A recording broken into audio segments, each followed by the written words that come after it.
জুইৰ লগত খেলা কৰা আৰু জুবিনদাৰ ছবিত হাত দিয়াটো একেই কথা। জুবিনদাৰ লগত কোনো কাৰণতে লৰা ধেমেলি নকৰিবলৈ আমি চৰকাৰী পক্ষক আমি সকিয়নি প্ৰেৰণ কৰিব বিচাৰিছোঁ। আজি দেখিছে জুবিনদা কায়িকভাৱে আমাৰ মাজৰ পৰা নাইকিয়া হোৱা আজি 9 মাহ হ'ল। 9 মাহত গুৱাহাটীৰ ইফালৰ পৰা সিফালে 4-5খন ফ্লাইঅভাৰ নিৰ্মাণ হৈছে, কিন্তু ফ্লাইঅভাৰ এখনৰ নাম জুবিনদাৰ নামেৰে নামাকৰণ কৰিলে নে নকৰিলে, তাতে নামাকৰণ কৰা নাই। তাৰে ওপৰত জুবিনদা ইমান কম সময়তে 40,000তকৈ অধিক গীতেৰে আমাৰ অসমৰ সাংস্কৃতিক জগতখন চহকী কৰি থৈ গৈছে এই মানুহজনে। আৰু তাৰ পাছত প্ৰতিজন অসমীয়াৰ মনে মগজুৱে জুবিনদা সোমাই আছে। আজি মুখ্যমন্ত্ৰী আমি দেখিছোঁ বহুত আহিল বহুত গ'ল, চৰকাৰ বহুত আহিল বহুত গ'ল, প্ৰধানমন্ত্ৰী বহুত আহিল বহুত গ'ল, কিন্তু জুবিনদাৰ দৰে না কোনোবা আহিছিল না কোনোবা আহিব।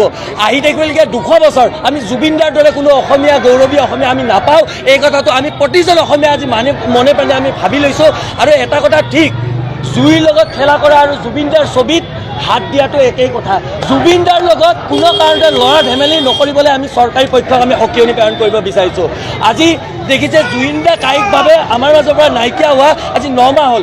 9 মাহত গুৱাহাটীৰ ইফালৰ পৰা সিফালে 4-5খন ফ্লাইঅভাৰ নিৰ্মাণ হৈছে, কিন্তু ফ্লাইঅভাৰ এখনৰ নাম জুবিনদাৰ নামেৰে নামাকৰণ কৰিলে নে নকৰিলে, তাতে নামাকৰণ কৰা নাই। তাৰে ওপৰত এতিয়া কোনো এখন ফ্লাইঅভাৰৰ তলত পোষ্টত এখন জুবিনদাৰ ফটো চৰকাৰী বিভাগে আঁকিলেনে নাই অঁকা।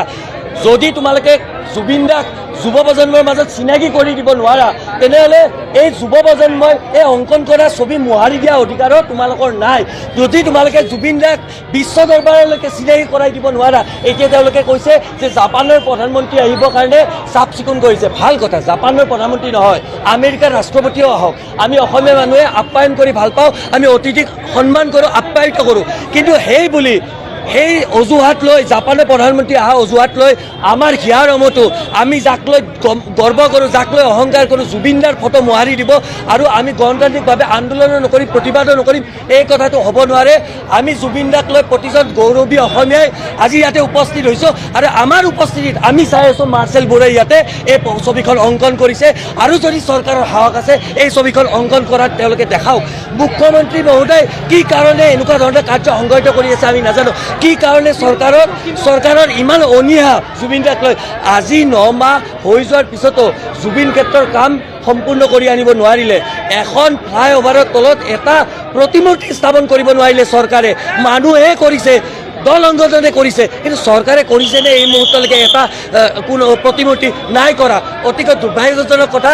জাপানৰ প্ৰধানমন্ত্ৰী অহাৰ চেলু লৈ এই জুবিনদাৰ এই ফটো মোহাৰা যি কাৰ্যক আমি তীব্ৰ সকাৰে গৰিহণা দিছোঁ।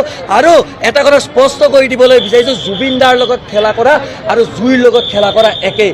জুইৰ লগত কোনো কাৰণতে খেলা নকৰিব, জ্বলি চাৰখাৰ হৈ যাব। ইয়াৰ আগতো বহুত চৰকাৰ আহিল, বহুত গ'ল উফৰি, কিন্তু অসমৰ জনসাধাৰণে এটা কথা হাৰে হিমজুৱে গম পায়, না জুবিনদাৰ দৰে কোনোবা আহিছিল অসমত, না জুবিনদাৰ দৰে কোনোবা আহিব।